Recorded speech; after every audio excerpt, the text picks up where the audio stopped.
Hi, I am Parveen Raj. இன்றைக்கி psychology ஃபேக்டில் exam ரிலேட்டடான ஒரு கண்டென்ட் தான் பார்க்க போகிறோம். ஓகே, இது எக்ஸாம் டைமில் ஸ்டூடெண்ட்ஸ் வந்து ரொம்பவே ஸ்ட்ரெஸ்ஸாக இருக்கக்கூடிய நேரம், ரொம்பவே நிறைய படிக்கணும், நிறைய போர்ஷன்ஸை வந்து கவர் பண்ணணும், ரொம்ப வந்து ஸ்ட்ரெஸ்ஸாகவே இருப்பாங்க.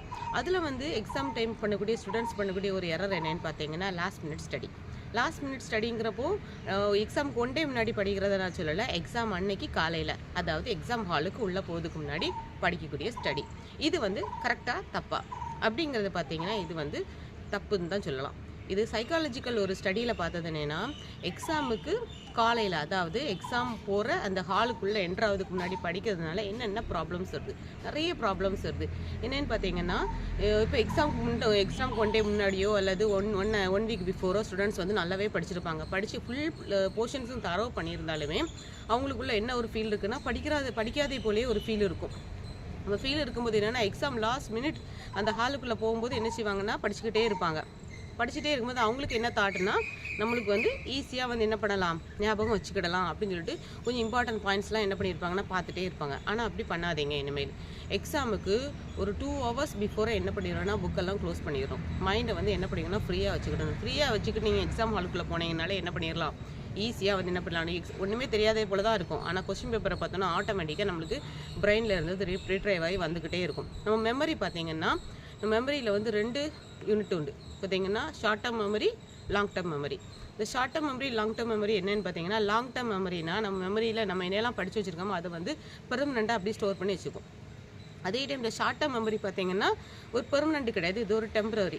இப்போ நீங்கள் வந்து எக்ஸாமுக்கு அந்த லாஸ்ட் மினிட் எக்ஸாம் ஹாலுக்குள்ளே போகிறதுக்கு முன்னாடி நீங்கள் வந்து புக்கை வச்சு படிக்கிங்க. அதில் வந்து ஏதாவது இம்பார்ட்டன்ட் பாயிண்ட்ஸ் என்ன பண்ணியிருக்கீங்கன்னா பார்த்து வச்சுக்கிறீங்க, அப்போ தான் மறக்காது அப்படின்னு பார்த்து வச்சுக்கோங்க. இது வந்து எதில் போகும்னா லாங் டேர்ம் மெமரியில் போகுது, ஷார்ட் டேர்ம் மெமரியில் போகும். ஷார்ட் டேர்ம் மெமரியில் போகும்போது ஒரு பர்டிகுலர் டைமுக்கு அப்புறம் என்ன மறந்துடும். ஸோ அப்போ லாங் டைம் மெமரியில் படித்தது என்ன செய்யணும், மறக்கிறதுக்கான சான்சஸ் வந்து நிறைய இருக்குது. இது நீங்கள் 1 வீக் பிஃபோரோ அல்லது 1 டே பிஃபோரோ படித்தது கூட இதனால என்ன செய்யணும்னா மறக்கிறதுக்கு சான்சஸ் நிறைய இருக்குது. ஏன் இப்படி மறக்குதுன்னு பார்த்தீங்கன்னா, அந்த லாஸ்ட் மினிட்ல எல்லாத்தையும் கிராக்ஸ் பண்ணி எல்லாத்தையும் பார்க்குற இதை வந்து என்ன சொல்லுவாங்கன்னா கிராமிங்னு சொல்லுவாங்க.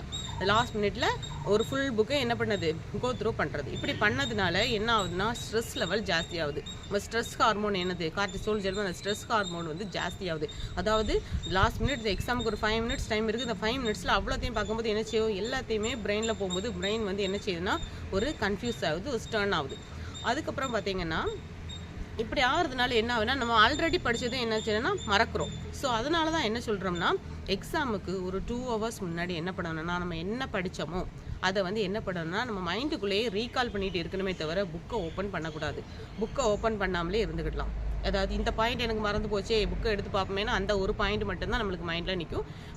மீதி படித்தது எல்லாமே மறந்து போயிடும். இதனால ஒரு ஸ்ட்ரெஸ். அதே மாதிரி எக்ஸாம் ஹாலுக்குள்ளே போகும்போது என்ன பண்ணணும்னா காம் அண்ட் கான்ஃபிடென்ட் வந்து ரொம்ப ரொம்ப முக்கியம். ஃபஸ்ட்டு நம்ம நம்பணும், அப்படி தானே.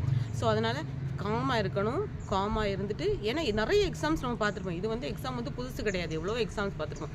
ஸோ அதனால் காம் அண்ட் கான்ஃபிடென்ட்டாக என்ன பண்ணணும்னா எக்ஸாம் எழுத போனாலே நம்மளுக்கு வந்து என்னது ஆட்டோமேட்டிக்காக நம்ம அது உடனே வந்து எழுத ஸ்டார்ட் பண்ணக்கூடாது. ஒரு 10 minutes பிரேக் எடுத்து நம்ம இது என்ன கொஸ்டின்ஸ் தெரியும், என்ன கொஸ்டின்ஸ் தெரியாது அப்படிங்கிறது எது வந்து நம்மளுக்கு நல்லா தெரியும், ஸோ அது எல்லாத்தையும் நம்ம பார்த்துட்டு எழுத ஸ்டார்ட் பண்ணாலே என்ன பண்ணலாம்னா எக்ஸாமுக்கு வந்து நல்ல ஸ்கோர் பண்ணலாம். ஓகே, இனி உள்ள சைக்காலஜிக்கல் ஃபேக்டில் வேறு ஒரு கண்டென்ட்டோடு மீட் பண்ணலாம். தேங்க்யூ.